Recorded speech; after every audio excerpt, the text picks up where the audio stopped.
What's going on? Happy Friday, everybody. Bobby Fi here, and I am going to talk through my stuff real quick. Sheets was doing some MMA stuff and some other things. He's not going to be here today, but not playing that big for a big Friday. I am playing, some lineups. Got a couple of big one on each site. I've got the 250. I'm playing one lineup. I'm playing one lineup in the 121.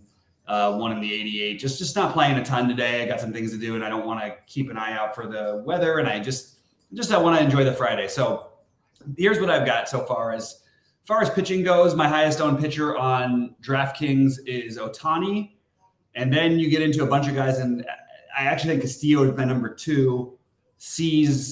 I think just because of the ownership, I'm going to take a gamble here and play him. Logan Allen, Jordan Montgomery, Yuri Perez. And that's sort of my pitching pool on DraftKings. On FanDuel, I am using Montgomery as my main pitcher. I wanted to stack up Philadelphia and the Dodgers on FanDuel, and he allowed me to do so. So that's part of what I'm doing. Then we get into the other positions. Stacks-wise, real quickly before we do that, I do like the Dodgers and Philly. I don't mind Baltimore, assuming that game plays okay. I like Atlanta. Obviously San Diego, but I'm not going to fully stack them. And then Oakland, more for pieces, as a mini stack. They're really cheap, so they sort of make everything else work. With that said, my highest owned catchers will be Alvarez and Murphy. I didn't mention the Mets. I like the Mets stack, even though I'm not thrilled about position as much. I'm playing more 4-man Mets stacks than I am 5-man. That's part of what I just don't love the stack. I like the pricing.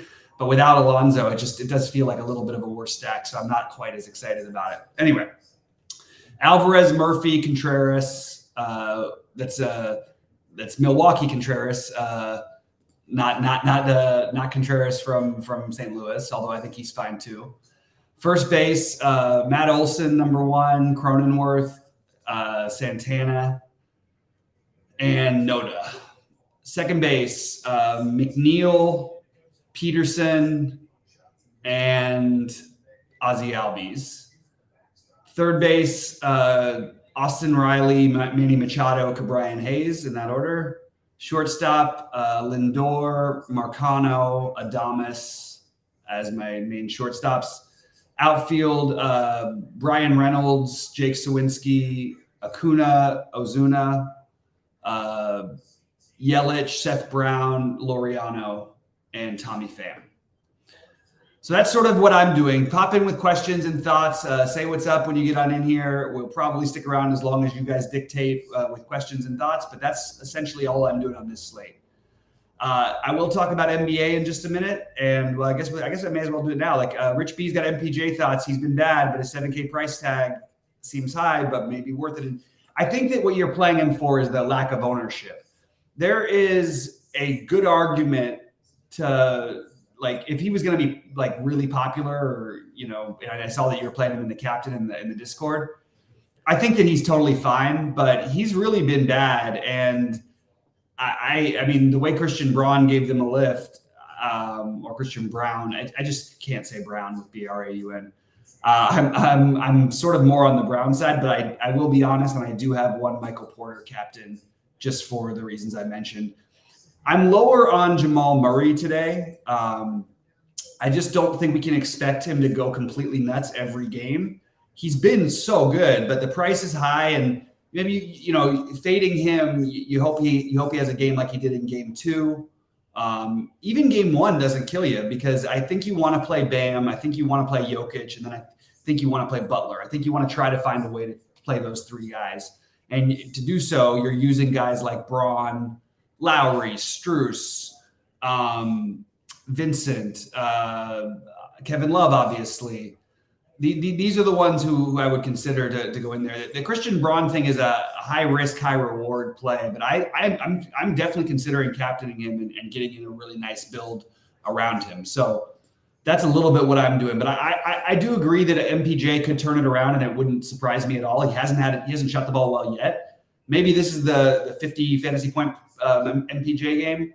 I personally, I'm willing to gamble with it, but I think it's just as likely that Christian Braun gets run like he did in the last game. I don't know if it'll be as effective, but I think he will get a lot of run, especially if Porter keeps missing the defensive rotations as well as just missing every shot. I mean, that can't last forever, right?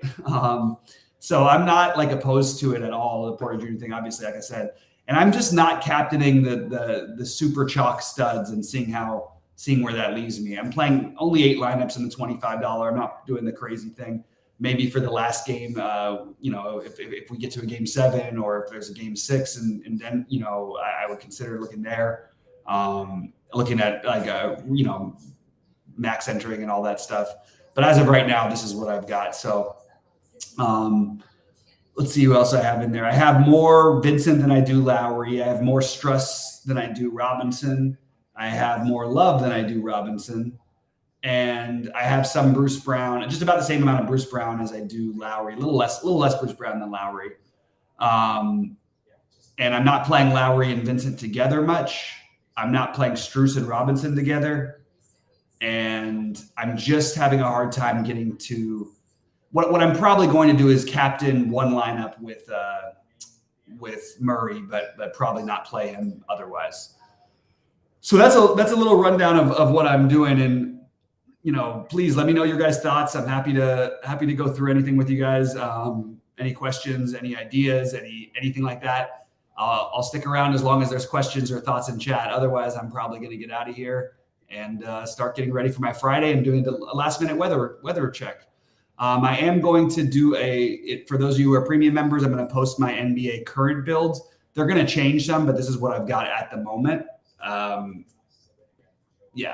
And keep an eye out for Miami. They may change their starting line. I don't know if they will, but just keep an eye. That's one thing to keep an eye on, is that they may change their starting lineup.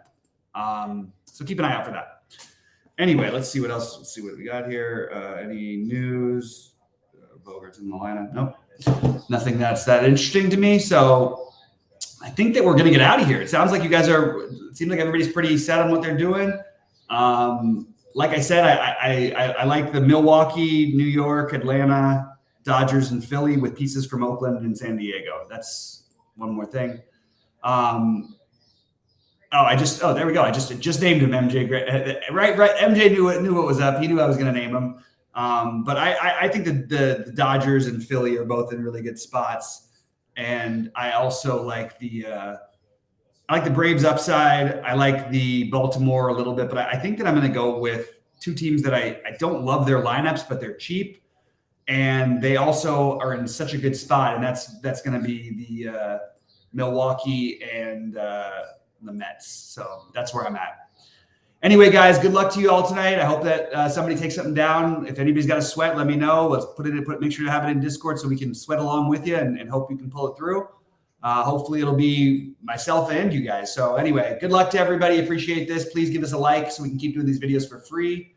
And we'll have sheets back hopefully a little bit more next week. I am going to be at the US Open next week, so I'm excited about that. It's right in my old backyard, and I'm going to go out there and check that out. So I will be in and out on Thursday, Friday, just to give a heads up, but be around the rest of the week. Anyway, good luck to everybody tonight. I hope you guys crush it, and let's make some money. Good luck.